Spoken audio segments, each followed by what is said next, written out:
voilà devant peut-être la dernière vidéo sur QGIS. Bon, nous allons d'abord un peu ici résumer un peu ce que nous avons vu. Nous avons vu comment déterminer le productible pour un projet raccordé au réseau. Ça peut être la même chose pour hors réseau. On va pas venir faire chacun de ces renseignements de données. On va faire peut-être les deux là pour avoir un peu, voilà, une idée. Donc, toute cette interface, vous connaissez déjà.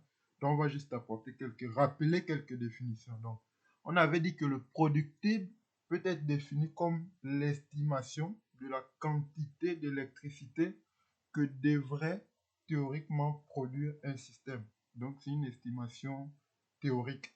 Elle s'exprime en kilowattheure par kilowatts-crête par an. An ici peut être vu comme une période, donc pas forcément en un an, ça peut être en un jour, en une année ou en 2 années.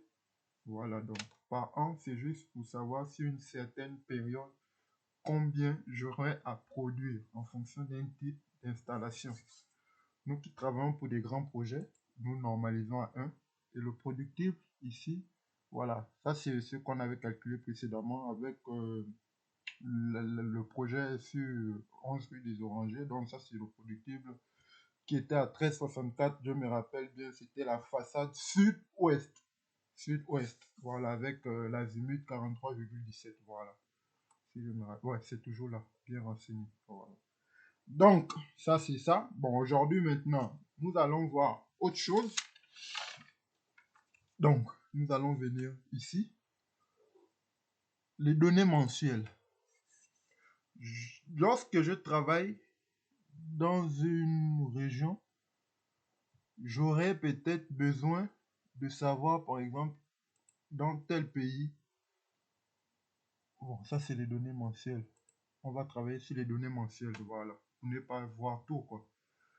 Si je suis en France, tous les ingénieurs en bureau d'études qui travaillent sur les projets, par exemple, d'installation photovoltaïque, ils travaillent sur, on va dire, une base de données en termes de température qui est fixée normalement à -10.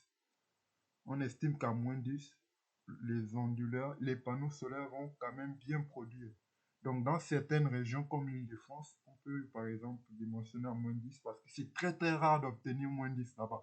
Bon, on va aller à Montpellier, on garde les mêmes latitudes et longitudes là.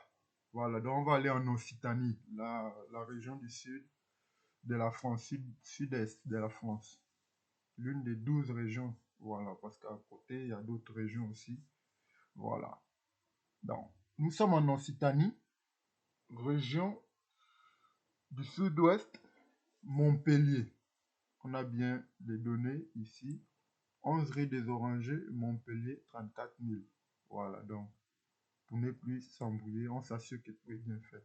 Donc, moi, j'aimerais savoir, par exemple, le rayonnement, on va dire quoi, les données mensuelles j'aimerais les infos, par exemple, sur l'irradiance et la température solaire.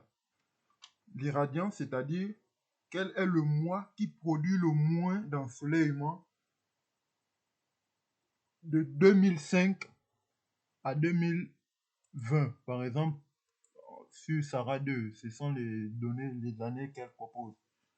Donc, moi, je vais faire quoi? Je renseigne là. Je veux quel type de données? Je veux l'irradiation globale horizontale. Voilà. Ce qui fait que moi, je cherche. Je veux aussi les informations sur la température moyenne parce que je dois dimensionner dans cette région en prenant une base de calcul de -10 parce que je sais que pour atteindre -10 là-bas, c'est très très rare.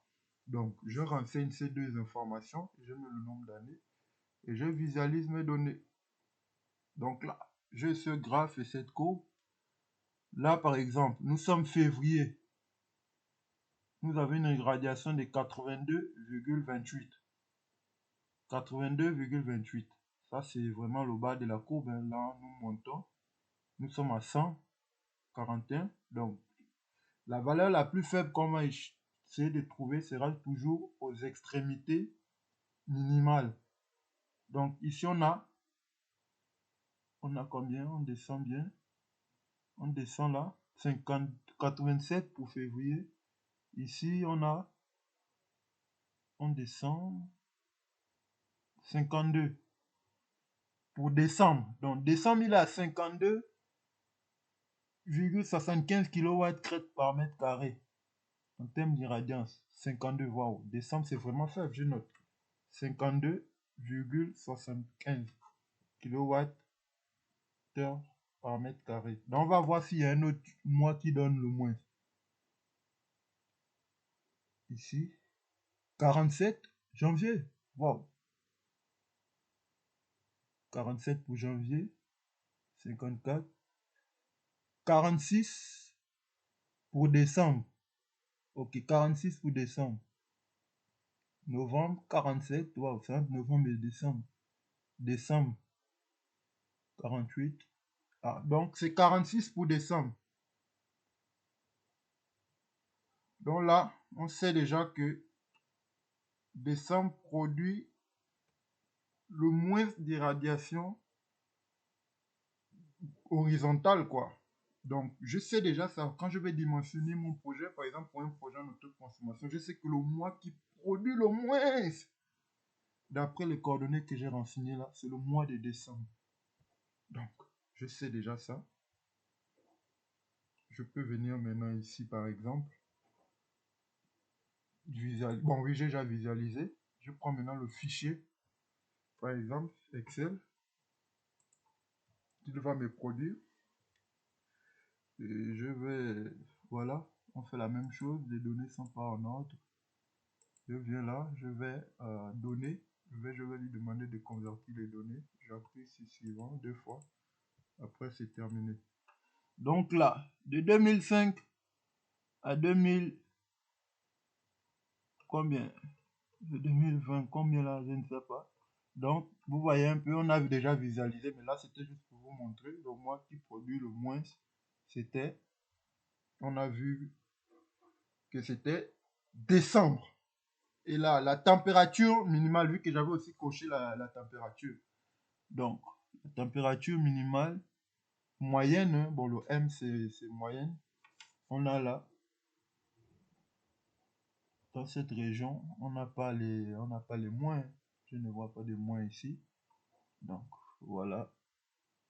Genre, décembre, le mois où il produit le moins, j'ai aussi l'une des températures les plus faibles, quoi. Qui est de 8 degrés de façon moyenne. C'est pas, voilà, c'est pas que chaque année c'est comme ça. Mais on a en moyenne, pour chaque mois de décembre, entre 2020 et 2025, voilà, nous avons 8 degrés de température. Donc là, au moins, vous avez déjà une idée. Voilà, quand je vais dimensionner mon projet, je sais par exemple que bon, là, dans cette région, j'ai déjà le mois de décembre qui me produit le plus faible taux d'irradiation solaire. Et j'ai aussi la plus petite température en moyenne, quoi, qui est de 8 degrés. Donc, c'est un peu ce que je voulais vous montrer. Donc, voilà, on va s'arrêter là. Et puis, il n'y a plus grand chose à savoir, hein. Peut-être, voilà, là, c'était les données mensuelles. On pourra peut-être faire un peu les données quotidiennes et puis voir ce que ça va donner, hein. Voilà. Là, ce sont les données mensuelles. On fera dans une dernière vidéo parce que je ne voulais pas faire. On va aussi essayer de voir les données quotidiennes et horaires. Et puis, vous aurez fait maintenant l'ensemble de tous les paramétrages et de toutes les différentes utilisations de PVGIS que vous serez amené à faire. Par exemple, déterminer le rayonnement, voilà, la température moyenne, le mois qui produit le moins. Parce que dans certains projets d'autoconsommation, on dimensionne en fonction du mois qui produit le moins. Donc, vous savez déjà que c'est décembre. Donc, en termes d'idée, c'est déjà bien. Donc, merci et à notre toute dernière vidéo sur PVGIS. Merci.